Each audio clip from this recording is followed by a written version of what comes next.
저는 나날이 진화하는 방송 휘파라치입니다. 앞전 시간에는 새로운 돌연변이가 태어나면서 아이를 차지하기 위해 치열한 전투를 벌이는 5개 진영을 알아봤는데요. 오늘은 예고해 드린 대로 나머지 한 진영인 비숍의 탄생 배경과 동기, 그리고 메시아 컴플렉스의 결말 등을 알아보고 그 다음에 바로 이어지는 이슈인 엑스맨 메시아 월을 아주 자세히 살펴볼 생각입니다. 자, 시간이 없습니다. 바로 시작하시죠.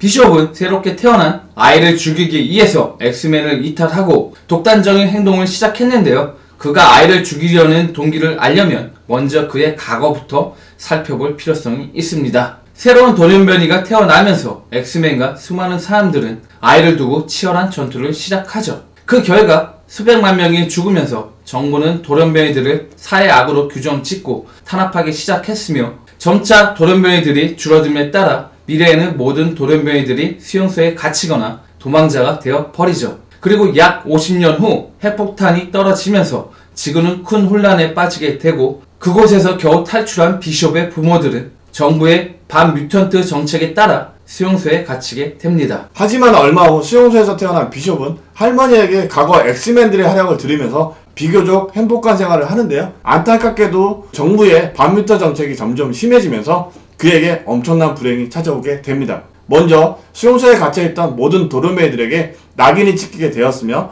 돌연변이들에 대한 탄압이 점점 심해지기 시작하죠. 참고로 이 낙인은 CCZ22A라는 바이러스를 인체에 주입하는 것으로 DNA에 직접 낙인을 찍기 때문에 영원히 지울 수 없어요. 또한 깨어있는 상태에서만 효과가 있기 때문에 마취 없이 낙인을 찍는 과정이 매우 고통스럽다고 하죠. 정말 아팠겠다. 그래서 비숍의 얼굴에 M자가 새겨져 있는 거군요. 그쵸. 평생 지울 수 없는 고통의 상징이자 미래에서 왔다는 증표죠. 아무튼 다시 본론으로 돌아와서 이렇게 돌연변이들에 대한 탄압이 심해지자 결국 수용소에서는 반란이 일어나게 되고 그 결과 비숍의 부모들은 죽임을 당하고 비숍은 할머니와 여동생 샤드와 헤어지면서 길거리를 전전하게 됩니다. 그렇게 배고픔에 못 이겨 도둑질을 하면서 살아가던 비숍은 이후 지구에서 마지막 남은 수용소에 들어가면서 천만다행으로 헤어졌던 할머니와 여동생을 만나게 되는데요. 안타깝게도 정부가 돌연변이에 대한 지원을 전면 중단하면서 그들 역시 거리로 내몰리게 되었고 그 결과 할머니는 거리의 생활을 견디지 못하고 비참한 죽음을 당하게 되죠. 히어로들의 진짜 탄생 배경은 다 비참한 것 같아요. 그쵸. 하지만 그럼에도 불구하고 비숍은 여동생 샤드를 위해서 돌연변이들로 이루어진 경찰 조직인 XSE에 들어가 여동생과 함께 수많은 임무를 수행하면서 소소한 행복을 찾아가기 시작했는데요. 얼마 후 여동생까지 임무 도중 죽음을 당하면서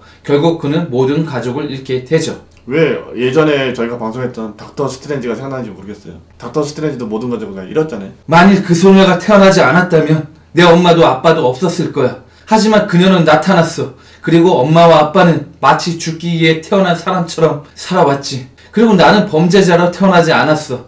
그리고 타고난 혈통 때문에 결국 범죄자가 되었지. 정말 운 나쁘게도 나는 돌연변이로 태어났기 때문에 이 모든 불행을 겪게 된 거야. 어쨌든 이렇게 비참한 삶을 살던 비숍은 이후 여동생을 죽인 범인을 쫓다가 그가 열어놓은 포탈을 타게 되면서 과거로 넘어오게 되었고 그는 어렸을 때부터 동경해오던 엑스맨을 만나면서 드디어 엑스맨이 되었는데요. 문제는 하우스 오브 M이 일어나고 새로운 돌연변이가 태어나면서 그가 겪었던 미래의 모습이 다가오려고 했던 것으로 이 사실을 더 이상 견딜 수 없었던 비숍은 결국 아이를 죽여서 비참한 미래를 막기로 결심합니다. 즉 비숍이 길을 쓰고 아이를 죽이려고 하는 행동은 어느 정도 타당성이 있다고 보시면 되는 거예요. 사실 겪어본 사람만이 그 고통을 알죠. 다시 그 상황이 닥치기 싫은 거죠.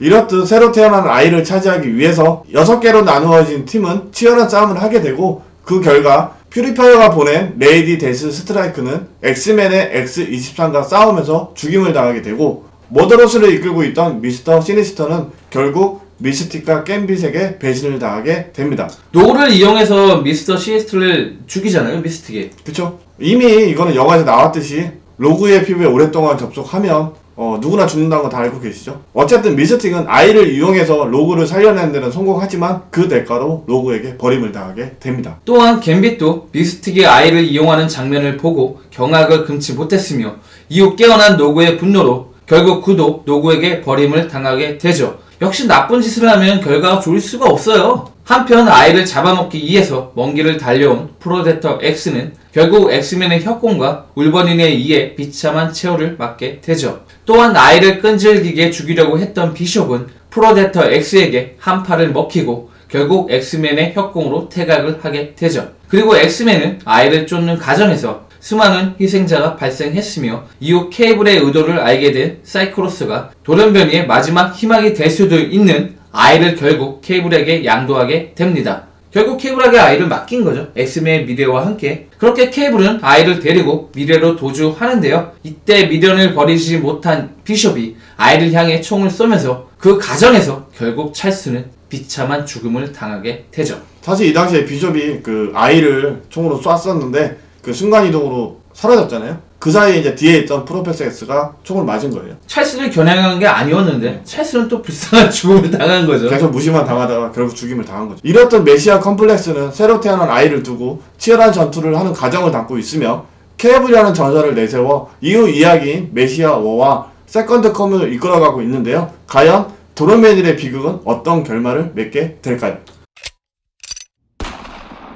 아이를 데리고 미래로 순간이동을 한 케이블은 뉴 리버티라는 도시에 숨어서 3년을 지냈는데요. 그는 이곳에서 호프 서머스라는 여인까지 만나면서 비교적 행복한 삶을 살게 됩니다. 하지만 케이블을 따라온 비숍이 케이블이 더 이상 달아나지 못하도록 전 세계를 파괴함으로써 모든 대륙은 인간이 살 수 없는 땅으로 변해버리죠. 먼저 2276년 오스트레일리아 핵미사일 타격, 2381년 중국의 화학무기 사용, 2510년 유럽 상수도 오염으로 전염병이 창궐하죠. 2753년 남미의 화학약품을 이용한 화재로 아직까지도 불에 타고 있다고 전해져요. 현재 진행형이라는 거죠. 그렇죠. 이렇듯 그 비숍이 모든 세계를 파괴했기 때문에 사람들을 멸종위기에 몰리게 된 거죠. 그래서 이 대학살에서 겨우 살아남은 인간들은 끈질긴 생명체 있잖아요. 바퀴벌레의 DNA와 인간의 DNA를 혼합해서 새로운 종으로 변모하게 됩니다. 그럼 얘네는 뭐라고 불러야 돼? 바퀴벌레 군대라 불러요. 나중에 날개까지 달려도 날아다니기까지 하거든요. 그래서 이렇게 탄생한 바퀴벌레 군대가 케이블이 숨어있던 뉴 리버티를 급습하면서 호프 서머즈가 죽임을 당하게 되고 케이블과 아이는 겨우 탈출에 성공하게 되죠. 그리고 뉴 리버티의 군인들이 수백만으로 늘어나버린 바퀴벌레 군대를 몰살하기 위해서 생화학 무기를 투척하면서 세상은 더 이상 생명체가 살 수 없는 곳으로 변해버립니다. 정말 독한 F킬러를 뿌렸군요. 인간이랑 모든 환경이 파괴될 정도니까 아마 초강력 F킬러구나. 그쵸. 한편 시간이동으로 그곳을 탈출한 케이블은 아이에게 호프 서머스라는 이름을 지어주고 생명체가 있는 곳을 찾아 헤매는데요. 이미 뉴 리버티의 군인들이 쏜 생화학 무기와 비숍에 의해 파괴된 세상은 더 이상 사람이 살 수 없는 세상이 되어 버렸죠. 게다가 비숍과의 전투로 케이블의 타임머신이 고장 나면서 그는 오로지 미래로만 시간여행이 가능해졌고 그로 인해 케이블은 더욱 힘겨운 도주 생활을 하게 됩니다. 한편 전 세계를 파괴하면서 케이블을 2973년 미래로 몰아넣은 비숍은 그곳을 다스리고 있던 케이블의 복제 인간인 스트라이프와 연합해서 함정을 파기 시작하고 케이블의 위치를 겨우 찾아낸 엑스맨은 엑스포스를 미래로 보내 케이블을 지원하게 됩니다. 또한 산업용 냉장고에 숨어서 겨우 핵폭탄의 위협을 벗어난 우리의 데드풀은 데드풀 등장했네요. 그쵸. 여기 나오는 데드풀은 좀 정신이 확 나가 있어요. 원래 나가지 않았나요? 근데 더 오랫동안 산업용 냉장고에 숨어 있었기 때문에 거의 맛이 가 있다고 보면 돼요. 상한 데드풀이지. 냉장고 있었는데 왜 상해? 정신이 상했다고요. 전원이 꺼져 있었나 보다. 어쨌든 스트라이프의 끈앞풀이 되어 엑스맨과 케이블을 함정으로 유인하게 되죠. 그렇게 데드풀에 의해 함정으로 들어간 엑스맨과 케이블은 강력한 스트라이프의 힘에 고전을 면치 못하게 되는데요. 바로 그때 아포칼립스가 나타나면서 결국 스트라이프는 패배를 하고 비숍은 또다시 도주를 하게 됩니다. 참고로 과거 아포칼립스는 케이블의 복제인간인 스트라이프가 진짜 케이블인지 알고 그를 자신의 후계자로 키웠고 스트라이프는 강대한 아포칼립스의 왕국을 물려받기 위해서 성실히 아포칼립스를 따랐다고 하죠. 하지만 10년 후 아포칼립스가 자신의 몸이 노쇠해지자 스트라이프의 몸으로 자신의 몸을 대체하려고 하는데 즉 아포칼립스는 스트라이프를 후계자가 아닌 자신의 도구로만 생각한 것이죠. 그러나 스트라이프는 진짜 케이블이 아닌 복제 인간이었기 때문에 아포칼립스의 계획은 산산이 부서지게 되고 이 사실에 분노한 스트라이프는 반란군을 결성해서 아포칼립스를 몰아내게 됩니다. 그리고 많은 세월이 흘러 비숍은 스트라이프를 자신의 편으로 끌어들이기 위해서 노세한 아포칼립스를 그에게 넘겨주게 되고, 스트라이프는 아포칼립스에게 치명상을 입히게 되는데요. 사실 이 당시에 스트라이프는 아포칼립스를 죽이려고 했었어요. 근데 아포칼립스가 불사잖아요. 그래서 살아난 거지. 바퀴벌레 같은 생명력으로 살아났죠. 아마 바퀴벌레보다 더 생명력이 높을 거예요, 얘는. 그리고 이때 엑스포스의 멤버로 있던 다크 엔젤이 아포칼립스를 도와주면서 아포칼립스는 다시 강대한 힘을 얻게 됩니다. 그리고 여러분들이 보셨던 것처럼 스트라이프는 아포칼립스에게 처참하게 패하게 되죠. 그리고 아포칼립스는 강력한 돌연변이인 호프 소머즈를 또다시 자신의 그릇으로 사용하려고 했었는데요. 아쉽게도 아크 엔젤의 제지로 호프를 놓아주게 되죠. 소녀를 나에게 넘겨라. 당신은 내게 진 빚을 갚아야 할 의무가 있다. 그렇다면 가져가라. 하지만 나에게 시간은 영원하다. 그 소녀가 준비되는 날 우리는 다시 만나게 될 것이야. 이렇듯 쿨하게 아이를 건네준 아포칼립스는 스트라이프를 다시 자신의 그릇으로 사용하기 위해서 데려가게 되고, 미래에서의 시간이 다 된 엑스포스가 과거로 돌아가면서 이 이슈는 끝을 맺게 됩니다. 참고로 이 당시 엑스포스가 사용한 타임머신은 미래에서 단 32시간 30분만 머물 수 있었어요.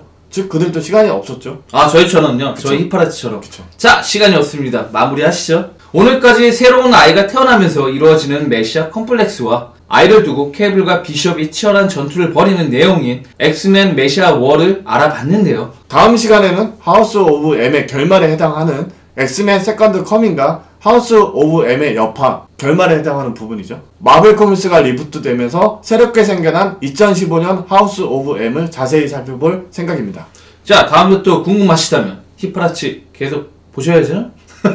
저희는 지금까지 히파라치였습니다. 히히파라치 야